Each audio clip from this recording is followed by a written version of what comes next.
A PNP is a pediatric nurse practitioner. We can diagnose, treat, prescribe, just like a doctor would, but with the touch of a nurse. Kids A to C with the PNPs.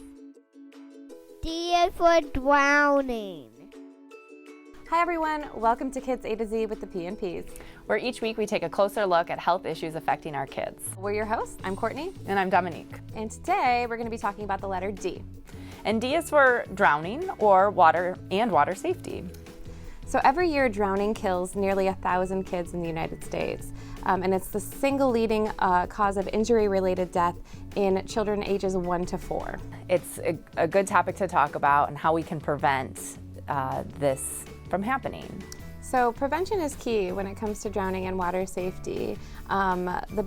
This is a former lifeguard right here, so she can speak to this topic much better than I can. But swim lessons, kids are able to sign up for swim lessons at an earlier and earlier age, I feel like, even as young as age 1, might even be younger actually. And research has actually showed that swim lessons are beneficial for kids starting at a young age. However, no one is drown proof.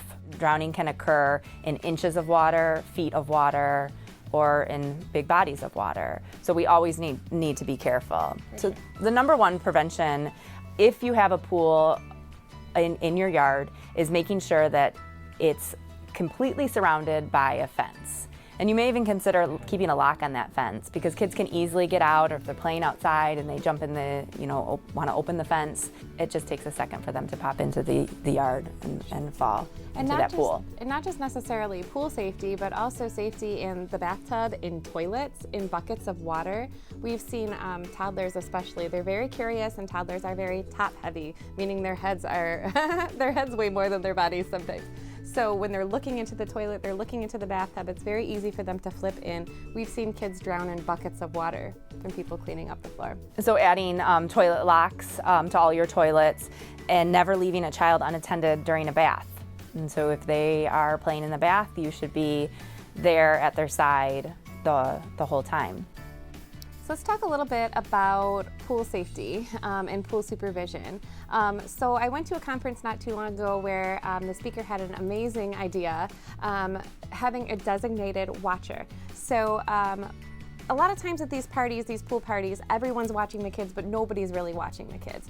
So having like a special lanyard or something that the person holds on to where they know that it's their responsibility to keep an eye on all the kids in the pool is a good idea. And recent research has shown that a lot of drowning happens because parents are distracted by smartphones.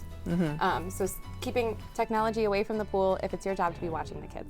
The AAP, the American Academy of Pediatrics, also offers for the younger kids, toddlers, what they call touch supervision. So if you're in the water with your toddler, always keeping an arm's length away from your child. So if they do fall in the water and can't get themselves back up, you can quickly reach and grab. When you think of drowning, or when you see in the movies or on TV, people that are struggling in the water are splashing and calling for help.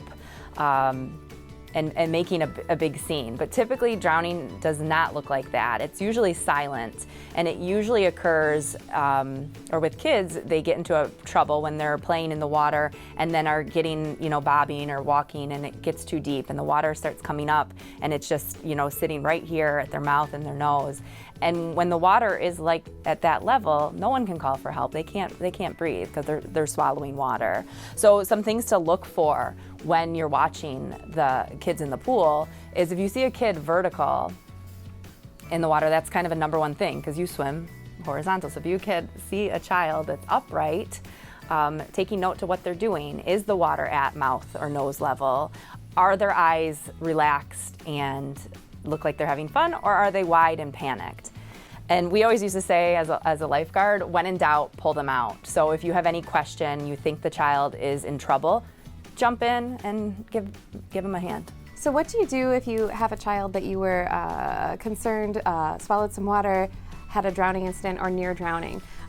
First of all, call 911, seek medical attention immediately, and anybody that's around that knows CPR should start CPR if the child is not responsive.